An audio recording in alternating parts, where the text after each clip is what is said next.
বর্তমানে বন্যার কারণে দেশের পরিস্থিতি ভালো নেই।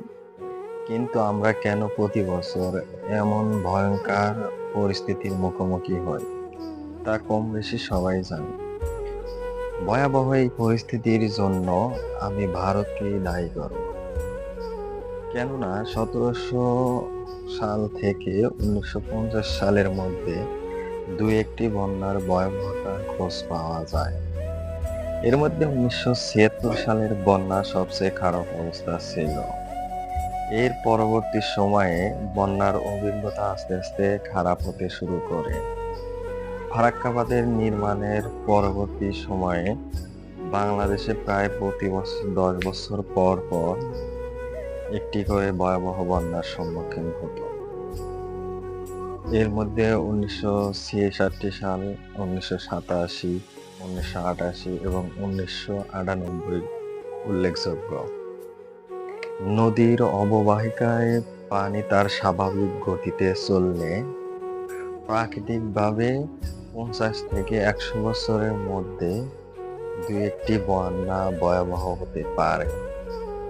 কিন্তু ভারত ফারাক্কা বাঁধ নির্মাণের কারণে এবং বাংলাদেশের অন্যান্য নদীর উপর বাঁধ নির্মাণের কারণে বন্যার পরিস্থিতি পাল্টে যায়।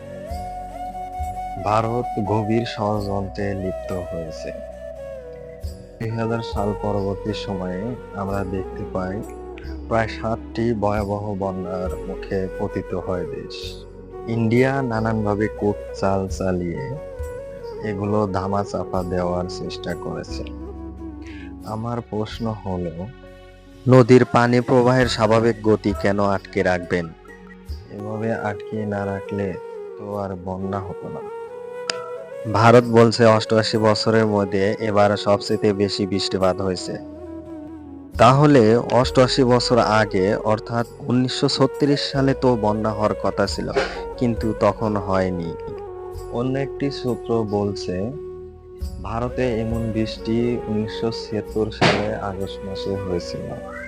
কিন্তু মজার ব্যাপার হলো তখনও কোনো ভয়াবহ বন্যার খবর পাওয়া যায়। উইকিপিডিয়া থেকে পাওয়া তথ্য অনুসারে ১৯৮৫ সালে মেঘালয়ে সবচেয়ে বেশি বৃষ্টিপাত হয়েছে। তখনও বাংলাদেশে ভয়াবহ বন্যা হয়নি, যা ২০২২ সালে হয়েছে। এরকম আরো অনেক উদাহরণ রয়েছে। মূল কথা হলো ভারত বাংলাদেশের বিরুদ্ধে গভীর ষড়যন্ত্রে লিপ্ত। ভারত কখনো বাংলাদেশের ভালো চায় না, তাদের মুখে মধ্যে অন্তরে বিষ। এখনই সময় উপযুক্ত পদক্ষেপ নেওয়ার। আমরা যদি ৩০,০০০ কোটি টাকার বিনিময়ে পদ্মা সেতু করতে পারি, তাহলে ২২৫ কোটি টাকার ফারাক্কা বাঁধ কেন পারবো না? দৈর্ঘ্য হিসেবে খরচ হিসাব করলে একটি পদ্মা সেতুর খরচ দিয়ে ৩টি ফারাক্কা বাঁধ তৈরি করা সম্ভব। ফারাক্কা বাঁধের কারণে বর্তমানে বাংলাদেশে কৃষি খাতে প্রায় ৬,০০০ কোটি টাকা ক্ষতি হয়। সুতরাং দেশের মানুষকে বাঁচাতে হলে বাঁধ নির্মাণের বিকল্প নেই। আর ইন্ডিয়ার সকল পণ্য বয়কট করতে হবে। ইন্ডিয়ার টিভি চ্যানেল বাংলাদেশে সম্প্রচার বন্ধ করতে হবে।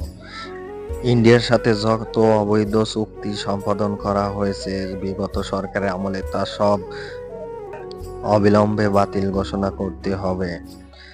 হাজার হাজার ভারতীয়রা এদেশে এসে চাকরি করছে, তাদেরকে ফেরত পাঠাতে হবে। ইন্ডিয়ার হাজার কোটি টাকার ব্যবসা বাণিজ্য সব কিছু বাংলাদেশ থেকে বন্ধ করে দিতে হবে। তাহলেই ইন্ডিয়া বুঝতে পারবে যে বাংলাদেশের জনগণ তাদের মুখাপেক্ষী নয়। জাতির এই দুঃসময়ে সবাই ভেদাভেদ ভুলে মানুষের পাশে দাঁড়ান।